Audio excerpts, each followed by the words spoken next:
(2022년) 새해부터 주식시장을 들었다 놨다 한 LG에너지솔루션 공모주 청약. 한 증권사에서는 해당 고객 수 799만 명 중에 26.6%에 육박하는 사람들이 청약에 참여했고, 참여한 사람 10명 중에 7명은 청약에 처음 참여한 초보 투자자였다고 해. 그만큼 믿져야 본전으로 참여해볼 만하고 어렵지 않다는 얘기겠지? 하지만 쉬운 만큼 잘 알고 덤벼야 할 부분도 주의해야 될 점도 있다고 해. 공모주 청약은 IPO, 기업을 공개할 때 일어나는 이벤트인데, 기업 공개는 기업이 우리 지금까지 이만큼 벌었고 앞으로 이렇게 벌 거야 라고 공개하면서 투자자들을 모으는 거야. 그럼 투자자들이 공개된 내용을 보면서 이 기업에 돈 될 만한가 하고 판단해서 그 주식을 사겠다고 신청하게 되는데, 이게 바로 공모주 청약이야. 부동산으로 치면 주택 청약이랑 비슷하지. 그럼 기업 입장에서는 주주들한테 우리 주식 주당 얼마에 팔아야 될까? 어떻게 우리 회사를 홍보하고 청약을 진행해야 돼야 고민하겠지? 그래서 기업은 상장 주관사, 증권사를 정해서 이 모든 걸 진행해. 기업 규모가 크면 클수록 많은 증권사가 맡게 되지. 보통 기관 투자가를 상대로 먼저 공모주 청약 기회를 주고, 청약 경쟁률에 따라 최종 공모 가격을 정해서 일반 투자자를 상대로 공모주 청약을 진행해. 올해만 해도 수많은 공모주 청약 일정이 잡혀 있는데, 그 중에서도 이런 대형주들이 주목을 받고 있어. 이 중에 평소 관심 있는 기업들이 있다면 이 기업들이 공모를 하게 된 배경이나 실적 같은 걸 잘 분석해보고 시드머니 좀 준비해두는 게 좋겠지? 공모주 청약 일정을 확인하는 방법은 여러 가지가 있는데, 이용하는 증권사 어플에서는 팝업을 통해 알려주는 경우가 많고, 아니면 포털 사이트에서 국내 증시, IPO를 클릭하면 청약 일정이 잡혔거나 곧 일정이 잡힐 기업들을 볼 수 있어. 사설 사이트들을 통해서도 찾을 수 있으니까 관심 있는 기업은 꼭 한번 찾아봐. 청약에 도전하려면 먼저 뉴스를 체크하면서 내가 청약하길 원하는 기업의 청약일을 확인하고 증권 계좌부터 개설해야 되겠지. 주택 청약처럼 말이야. 상장 주관사인 증권사 계좌로만 청약이 가능하기 때문에 원하는 기업의 상장 주관사 숫자가 적다면 그 증권사 계좌를 만들어 놓는 게 좋아.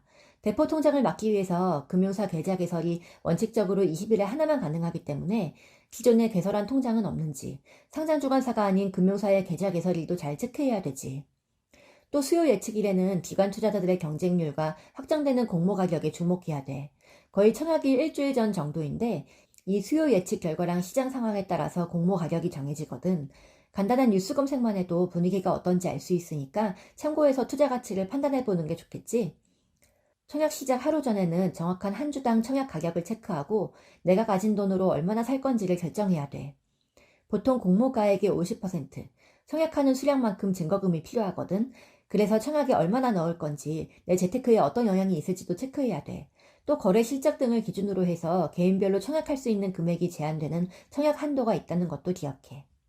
드디어 청약일. 청약은 보통 이틀에 걸쳐 이루어지는데 증권사 어플리케이션으로 대부분 팝업으로 띄우기 때문에 들어가서 하라는 대로 하면 어렵지 않게 할 수 있어. 일반 투자자는 청약 대금의 50%를 청약 신청과 동시에 증거금으로 내야 돼.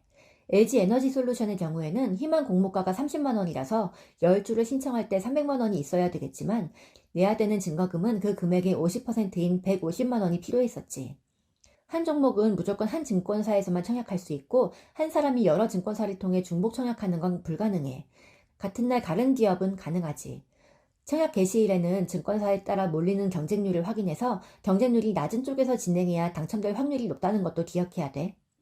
청약일 2, 3일 뒤에는 청약 결과를 발표하는데 청약한 수량에서 50% 이상은 균등 배정, 남은 수량은 비례 배정돼. 균등은 말 그대로 100만 원이든 1000만 원이든 균등하게 청약자들한테 배분하는 거고, 비례 배정은 증거금을 많이 넣을수록 배분을 많이 해주는 건데 경쟁률에 따라 신청한 만큼 못 받을 수도 있어. 청약 안 된 금액은 어떻게 하냐고? 알아서 환불되니까 걱정하지 마. 청약 성공 이후에 제일 중요한 과정은 상장일 당일부터 가능한 매도야.